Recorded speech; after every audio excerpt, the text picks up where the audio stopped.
Hola, ¿qué tal? Bienvenidos. Hoy nos vamos a meter de lleno en la guía clínica oficial del hipotiroidismo en Chile. A ver, para quienes se están formando como TENS, pongan mucha atención porque esta es una de las condiciones que van a ver, pero con muchísima frecuencia. Así que entenderla bien desde ya es clave para el cuidado de sus futuros pacientes. ¡Vamos a darle! Y para que vean la magnitud de esto, partamos con este dato. Miren, un 19,4%. O sea, estamos hablando de que casi una de cada 5 personas en Chile tiene hipotiroidismo detectado. Esto no es para nada una enfermedad rara, ¿eh? Es una realidad de salud pública y afecta principalmente a mujeres. Y bueno, ¿qué significa esto en la práctica para un futuro TENS? Muy simple. Se van a encontrar con pacientes con hipotiroidismo todos los días. De ahí que sea tan, pero tan importante manejar este tema al dedillo. Ok, esta va a ser nuestra hoja de ruta para hoy. Vamos a ir paso a paso. Primero, lo fundamental. ¿Qué es exactamente el hipotiroidismo? Después, ¿cómo lo reconocemos? O sea, los signos y síntomas. Luego, nos metemos en el diagnóstico y tratamiento. Veremos también algunas complicaciones y casos especiales que, ojo, requieren mucha atención. Y finalmente, cerramos con la prevención y el seguimiento. Un camino bien lógico para que no se nos escape nada. Muy bien. Arranquemos entonces con la primera parte. Vamos a lo más básico, a la raíz del asunto.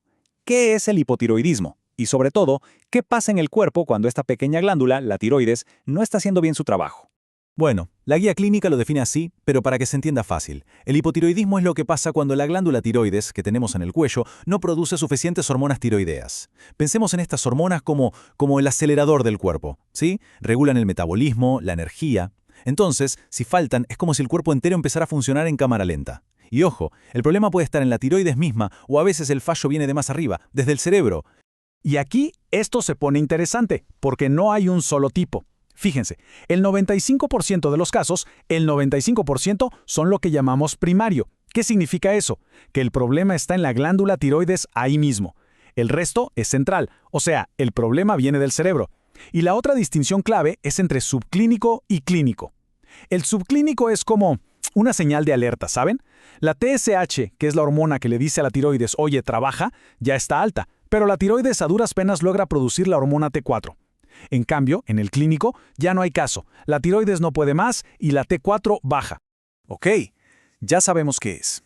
Ahora vamos a ver cómo se ve, cómo se siente.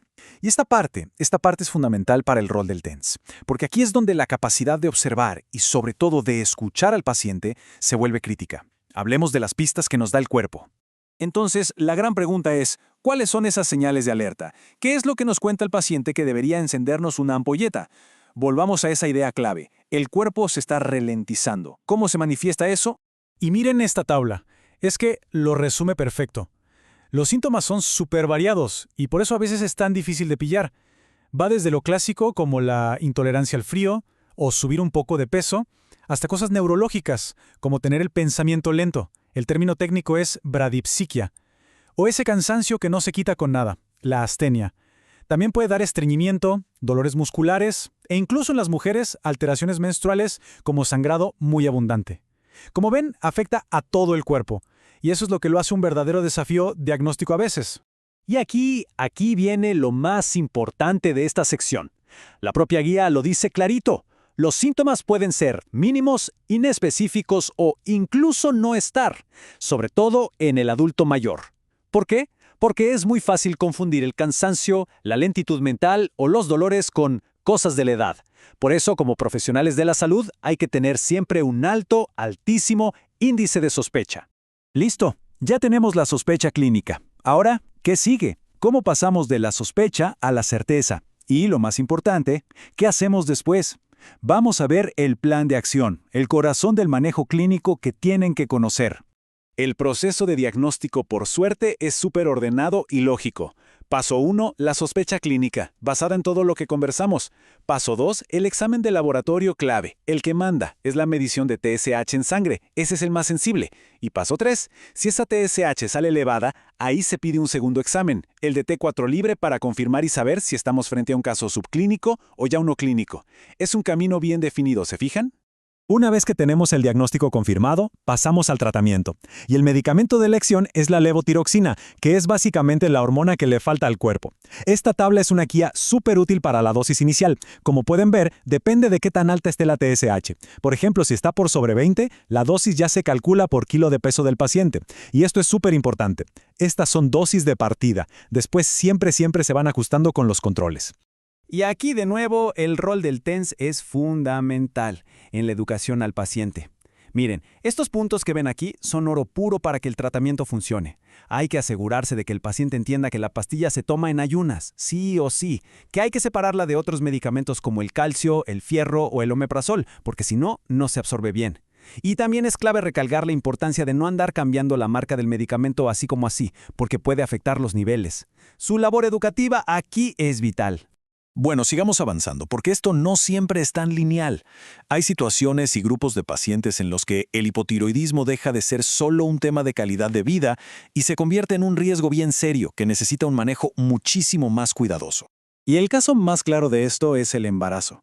Un hipotiroidismo que no está bien controlado durante la gestación, puede traer complicaciones graves, riesgo de aborto espontáneo, de preeclampsia, parto prematuro y lo más crítico. Las hormonas de la tiroides de la mamá son vitales para que el cerebro del feto se desarrolle correctamente, sobre todo en el primer trimestre. Así de importante es. Y volvemos a poner el foco en el paciente adulto mayor. ¿Por qué? Porque la presentación de la enfermedad es súper distinta. En una persona más joven, los síntomas son más de libro, más fáciles de identificar. Pero en un adulto mayor todo es más vago, más confuso y se puede mezclar con el propio proceso de envejecer. Incluso puede presentarse con signos atípicos, como una demencia que podría ser reversible o acumulación de líquido en los pulmones, un derrame pleural. Es una enfermedad que se sabe disfrazar muy bien en esta etapa de la vida. Y ya para ir cerrando, hablemos de la estrategia a largo plazo, porque el hipotiroidismo, en la gran mayoría de los casos, es una condición crónica. Así que el seguimiento y la prevención son la base de todo. Entonces, ¿a quiénes hay que tener en el radar? ¿A quiénes deberíamos buscarles activamente un posible problema de tiroides? Bueno, esta lista es una herramienta súper práctica. Personas con antecedentes de cirugía de tiroides o radioterapia en el cuello, personas embarazadas con problemas de infertilidad con colesterol alto o que usan ciertos medicamentos crónicos. También quienes tienen otras enfermedades autoinmunes como la diabetes tipo 1. Tener estos factores de riesgo en mente al hacer la historia clínica es parte de un cuidado proactivo y de calidad.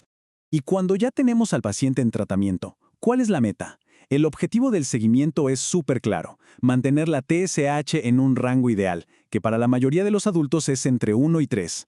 Pero fíjense que en los adultos mayores somos un poquito más flexibles, el rango va de 3 a 6. ¿Por qué? Para no pasarnos de la raya y evitar los riesgos de un tratamiento demasiado agresivo.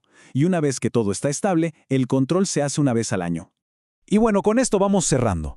Después de revisar todo este camino, desde la fisiopatología hasta el seguimiento, todo nos lleva a esta pregunta final que es una reflexión. ¿Cuál es el rol del TENS en todo este proceso?